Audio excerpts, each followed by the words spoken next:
welcome to the stage your president of Idaho Technology Council, Jay Larson. Yes! Thank you so much. Welcome to the Capital Connect series. We'd like to let you know how much we appreciate you joining us today. And the Capital Connect series is about having us share entrepreneurial activity of companies that are doing extraordinary things in Idaho. This is made possible by our presenting sponsors, Alturas and Holland & Hart, with the support of St. Luke's, Idaho Central Credit Union, BR Wealth Management, HP, Key Bank, and BBSI. Thank you all for your support. I'm very pleased today to have Andrea Sorensen from Lingo as our guest. We will be learning how this local tech company has evolved from its initial concepts to where it is today. But first, the Capital Connect team has been busy at work. Our 50 to the A team, chaired by George Johnson and Sharon Popple, have shared and started identifying companies approaching the runway towards Series A capital funding. We're also preparing for the 50 to the A celebration for companies that have recently completed their Series A funding. These companies include Proud Source Water, Tackle.io, Gather, PlexTrack, Tavuti, Learning Management Systems, and from Coeur d'Alene, Continuous Composites. Stay tuned as we continue to develop this initiative and release more details. And now, I'd like to welcome to the stage Andrea Sorensen. Welcome, Andrea. Thank you. Thank you, Andrea. It's an honor to be here. Thank you. Please take a seat. We're so pleased to have you with us today. Thank you. You know, I think as we start talking about Lingo and all the things that are doing we're going to talk about, let's talk about Andrea first. So I understand that you are a Taekwondo black belt. Is that right? I am. That's impressive. Thank you. So talk to us about your love for martial arts, and tell us a little bit more about who you are. Yes, I am a black belt. It took 8 years. I did it with my son. And about halfway through, I looked across the mirror and saw all the other parents on the couches and realized, hey, that was an option to be on the couches rather than to be on the mat. But I'm so glad that I was on the mat alongside of him. And actually, the training in martial arts was a beautiful preparation for being an entrepreneur in a lot of different ways. So what I hear is that you are pretty much a doer when you like to do things, right? You just don't want to watch things. You like to be actively participating, right? Yes, very action-oriented. My background is as a process engineer. And so I love to be able to find how do you get to the results that you're looking for? How do you find the leverage points to be able to achieve those results? And so I guess that, yeah, it was more in my nature to be on the mat than to watch. So these leverage points in this process engineering, what was your, you grew up here in the Boise area, right? Mm-hmm. What high school did you go to? I went to Bora High School. Bora High, you're a Lion. I am. I'm a Lion. Congratulations. Yeah. And as a process engineer, did you go talk about that whole, before you started Lingo, what were you doing in the process area? Yes, so graduated from Bora and then went to BSU, did my bachelor's and master's degree at BSU, worked for the state for many years, and then broke off to be a process engineering consultant, worked with several companies across the valley. And the big passion was in finding how do you, when you're looking at these broad, complex companies, how do you find the leverage points that actually can create the results, both for the business as well as for the company? And so it was just a cool evolution over 20 years. And this point that you're talking about, leverage points, can you talk a little bit more about what a leverage point is?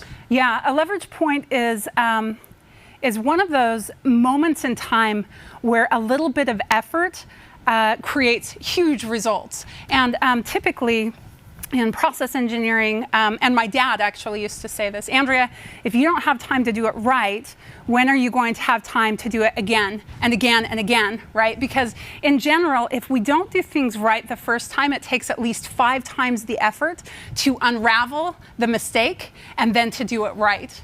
You know, it's interesting. One time I was really, Alfred Hitchcock, I'm a fan of Alfred Hitchcock, right? If anybody's into cinematography and film. And he said, I regret that I said that I treat actors and actresses like cattle. I said they must treat it, I got this a little bit wrong, but they must be treated like cattle. In other words, he's sitting there saying that everybody thinks they have to do, his goal in life was to be able to have them learn their lines and have one shoot, right? And only one of those things, not to have this multiple things that you have to take. Like you have it ready the first time and you get it done the right time. So like what your dad's saying, right? That you want to do things right. So this iterative process that you're talking about, that you did, how did you come up with this idea that you wanted to start Lingo? Oh my goodness. So first on your point, you know, it feels impossible to do something right the first time. Like it is so much about iterating quickly and also being able to identify what is the leverage point. What are the points that are most important? Because so much in business, often so much of the time our efforts are spent doing work that is not at a leverage point. So it's a lot of effort that doesn't get to the result, right? And so with Lingo, what I realized is that, so my passion has always been how do we effectively, how do we have major changes in organizations that are effectively implemented, right? And one of the points that I realized was it's very much about being able to deliver the right information to the right people at the right time. And if you can do that, then staff want to be successful and they want to do a good job. And if you can make it easier for them to get what they need when they need it, then of course they're going to do the best that they can, right? Well, the same thing happens with our customers as well. There's so many new barriers up in between businesses and their customers. And so as we can find those touch points or those leverage points with moments that we have customers' attention, and then be able to reach into those moments and help be able to guide the customer's journey from that point. That was really the concept that that launched me into Lingo. And the moment where it happened was actually walking through a zoo and realizing, like, my attention is here at the zoo, right?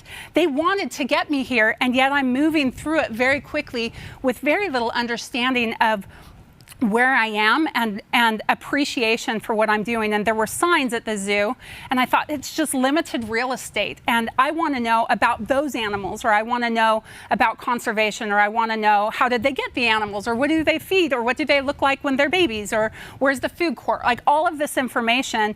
And so if there was a way to transform that sign into that engagement, right, which of course there is, but you can use a QR code to a website that can deliver it, for example, but I wanted it the step further to be able to say, and what if that QR code could detect a language on my device and then deliver all of that content in my language?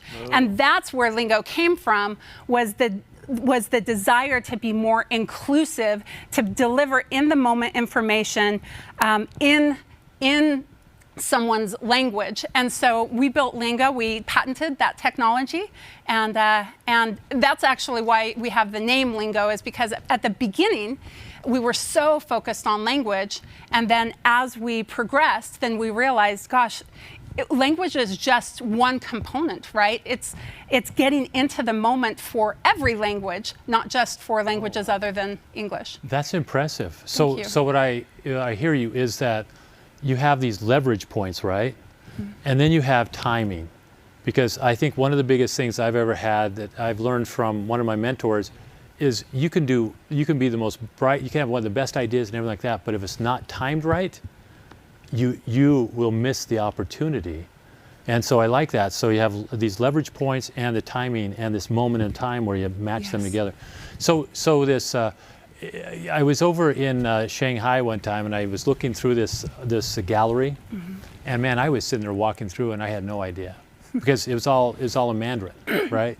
So you would take Lingo, and this is part of the solution that you first came up with, is that I could then read, or at least have all this stuff right then to understand what that is all about, right? Yes. So even though you may have been in another country with another language, and when you scan that code, then it would have detected that your phone was set to English, and it would have delivered information about whatever painting you were looking at, how to accomplish it, or how to purchase it, or the history of the artist or their other works. All of that information you could have gleaned in your own language. And that helps, with the 3 I's of Lingo. One is inclusive, right? It helps to be more inclusive so that even if across the boundaries of different countries, or actually even within the US, 1/5 of people speak a different language other than English at home. And so even nationally, we should be more sensitive towards being able to communicate more effectively with our audiences. Yeah, it's this heterogeneous thing that we have in our country, right? Of all these Right. countries that have come in. So that's a great idea. What do the other 2 I's stand for? The other 2 I's stand for individual experience, that it allows the customer or the audience to control their customer journey and to be able to go at their own speed and be able to follow what they're interested in or what they need. And then the 3rd I is for insight. And that's because Lingo can provide analytics around what are people interested in, how long do they spend, what's their customer journey through a particular location, or do they come back again? Like all of those types of things that would be more helpful for a business to be able to know, to then continue to iterate, right? Mm-hmm. And improve their service delivery to be able to reach that customer more specifically. Because you were asking about touch points, and I thought it might be interesting to know, did you know that on average now we pick up our phones 260 times a day? No way. And that is increasing dramatically. Like that's up 150% since last year alone. And so what that means is that our devices are with us all the time, and businesses need to be able to adapt to every interaction with their customers or with their audience involving a mobile device. And yet at the same time, we're completely bombarding our audience with ads. They're receiving, on average, we receive about 6,000 ads, or we see about 6,000 ads a day. And so what's happening is we're multitasking at a frequent rate with our attention bouncing from one thing to another, and our attention has dropped dramatically, and now we have an attention span of an impressive 8 seconds. And that's what a business has to work with at each touch point, is 8 seconds to be able to capture that attention and to motivate their audience to action that guides their customer journey instead of fragments it. So let's talk about that really quickly, because you've got all these statistics, right, that are Right. going on, which are amazing. 8 seconds, where I've got 8 seconds to be able to keep someone's attention. Mm-hmm. What's caused the change? Has this been a big result of COVID? All this iterative change recently, to be able to see that we're picking up the phone more, that we're having a shorter attention span, or at least a more focused attention span. Yeah, what's causing it? Interestingly, that particular statistic was from 2020, so I imagine that might have even been before COVID hit. Although we do know that at this point, COVID has impacted our familiarity with technology. Obviously, we know how to Zoom, right? And even with QR codes, because that's one of the delivery systems for Lingo, is to be able to scan a QR code, and that provides you that direct access to relevant information. At this point, over 80% of us adults have scanned a QR code. We pretty much all know how to do it. And 72% of us have scanned a code within the last month. So that actually, in a lot of ways, COVID really increased our adoption of some of these technologies. Which makes total sense, because It people does. use it even more. All right, so now one of the things you were talking about is this iterative process, Mm-hmm. how you need to iterate out.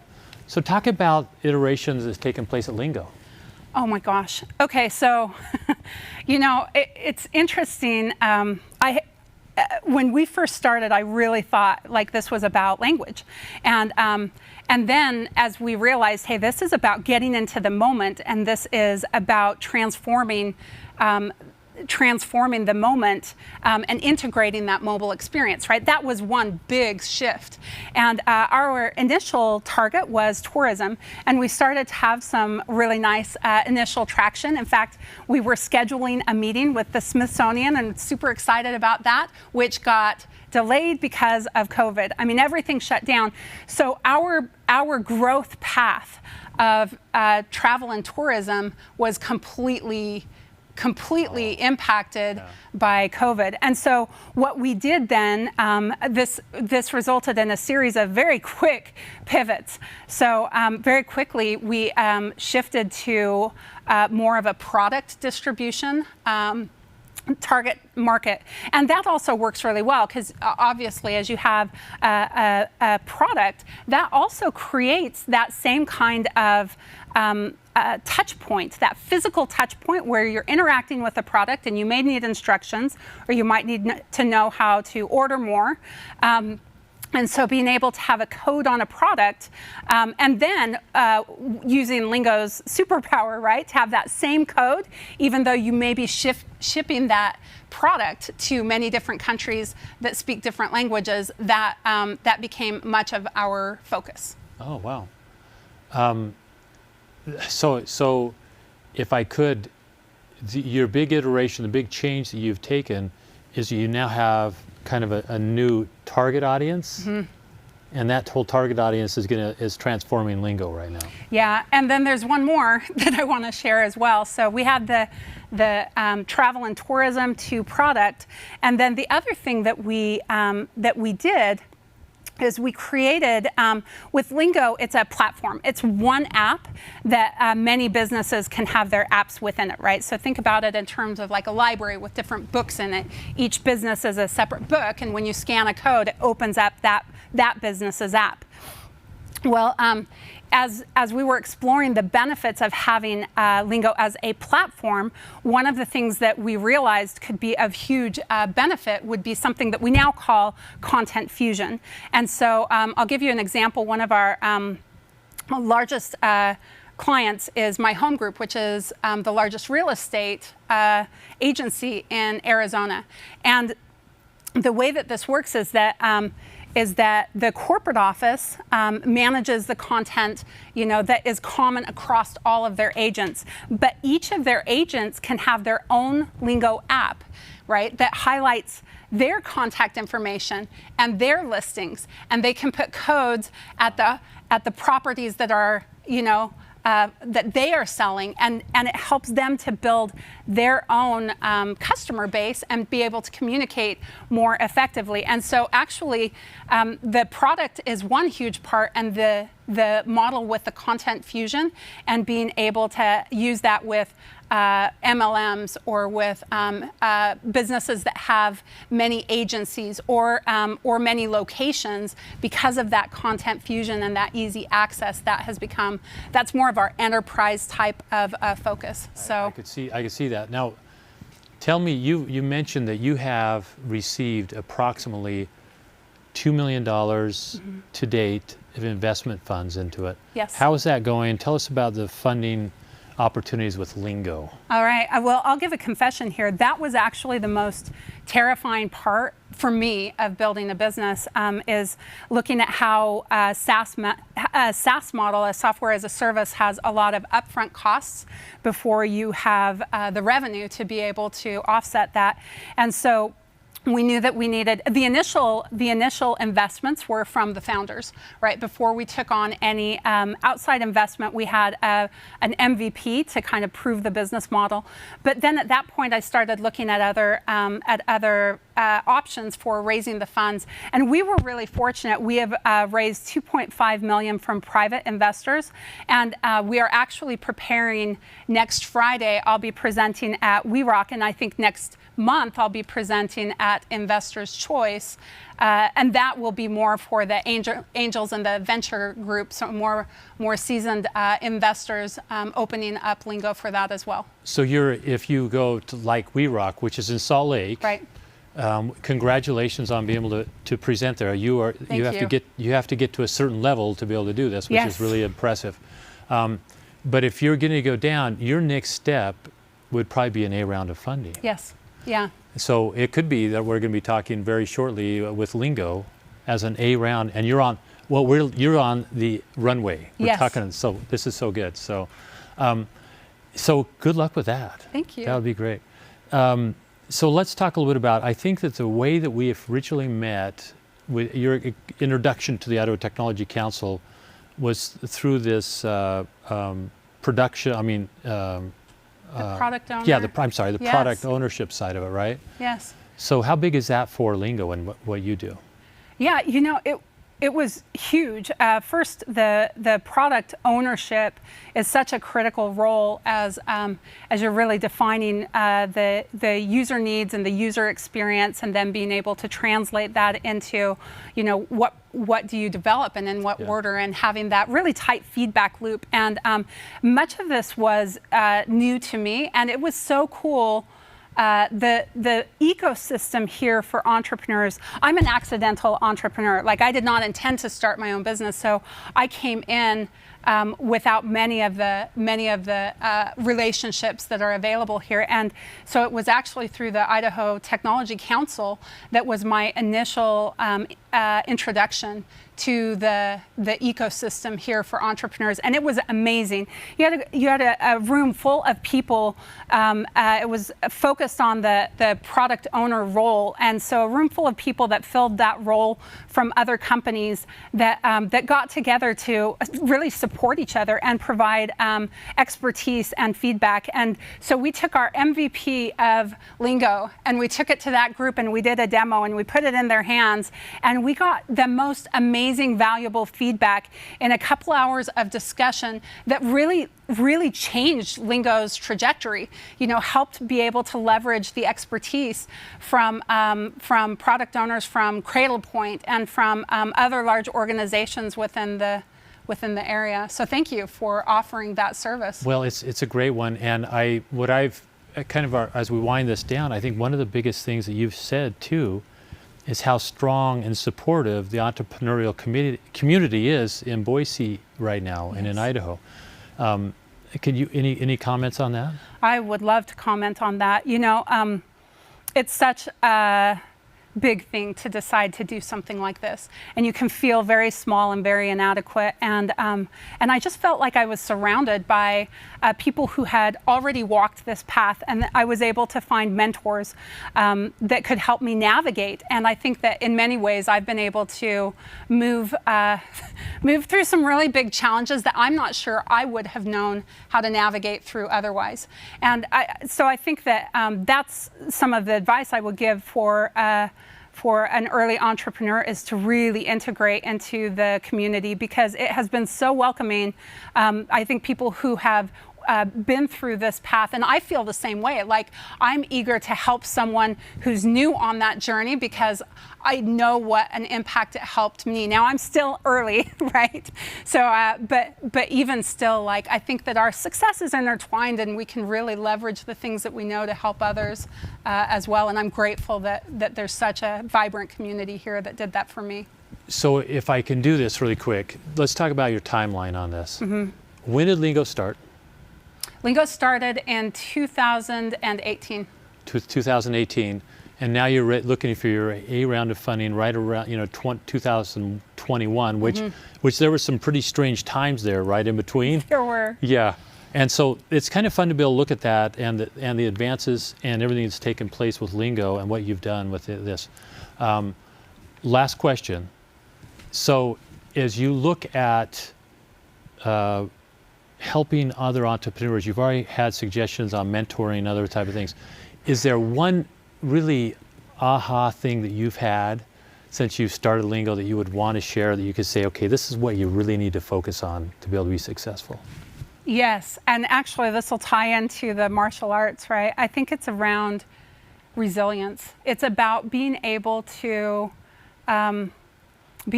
take a blow and being able to get back up and keep your eye on what you're building and why you're building it. And I think if you can do that, and just know you're going to get there, right? There's this concept of equifinality, right? You know your destination and you're not exactly sure what the path is, but you know you'll get there. And I think that would be the big advice that I would give to an entrepreneur, is to know your destination and then to be very flexible about how you get there, because it will be a very different path. Maybe someone else will plan it better, right? But I was a pretty good planner, and this has been a very different path than what I anticipated. So, but it'll end up being bigger than I initially thought, and I have grown more than I ever would have imagined. Which is really, the end product is your growth, right? Because if you personally grow, then you can grow other things. Yes. It's kind of like if there's light in Andrea Sorensen, there's light in your family, there's light in your family, there's light in your community, and you keep that growth going, and that's fantastic. Equifinality, is that? Equifinality. I like it. I've just learned a new term, equifinality. Thank you so much.